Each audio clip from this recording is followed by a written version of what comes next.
दुराशा भूयिष्ठे दुरतिपगृहद्वारघटके दुरन्ते संसारे दुरितनिलये दुःखजनके मदायासं किं न व्यपनयसि कस्योपकृतये वदेयं प्रीतिश्चेत् तव शिव कृतार्थः खलु वयम्।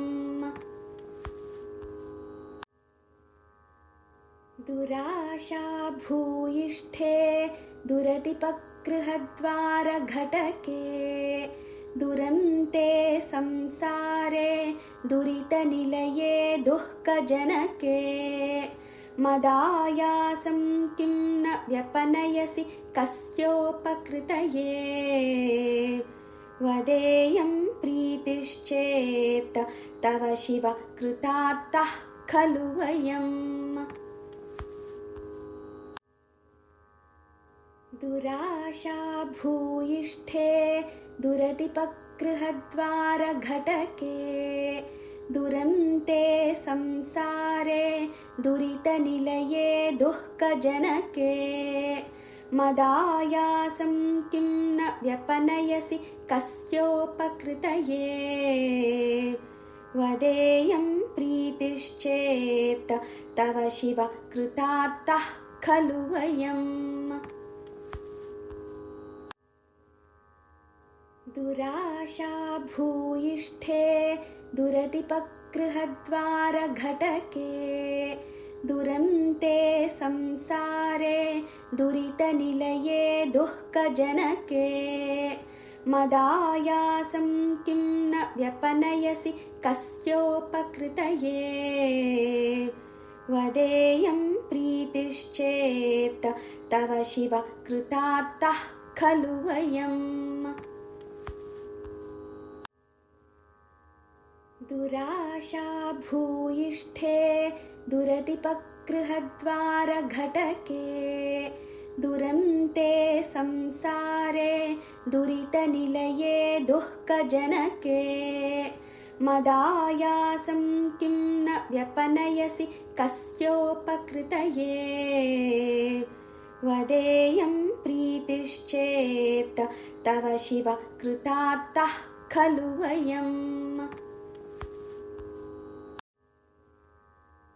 दुराशा भूयिष्ठे दुरतिपगृहद्वारघटके दुरन्ते संसारे दुरितनिलये दुःखजनके मदायासं किं न व्यपनयसि कस्योपकृतये वदेयं प्रीतिश्चेत् तव शिव कृतार्थः खलु वयम्।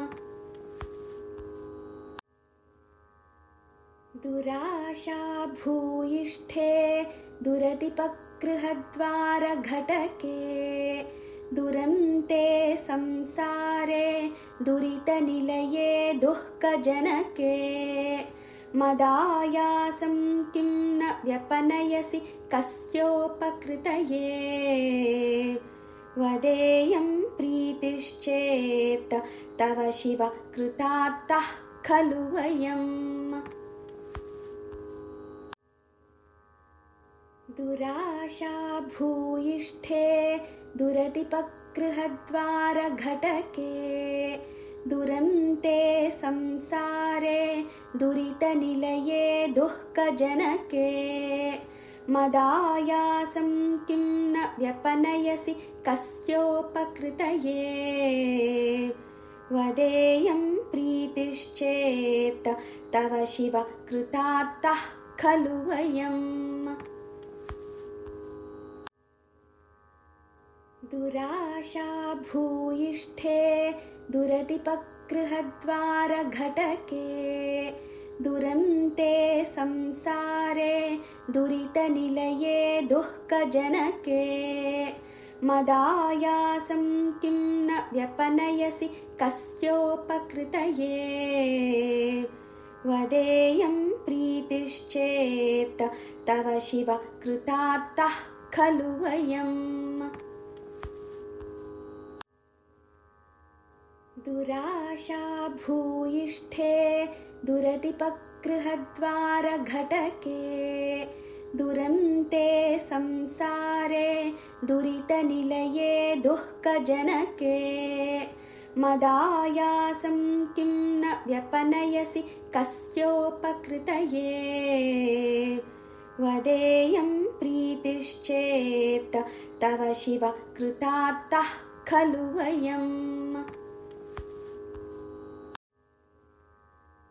दुराशा भूयिष्ठे दुरतिपगृहद्वारघटके दुरन्ते संसारे दुरितनिलये दुःखजनके मदायासं किं न व्यपनयसि कस्योपकृतये वदेयं प्रीतिश्चेत् तव शिव कृतार्थः खलु वयम्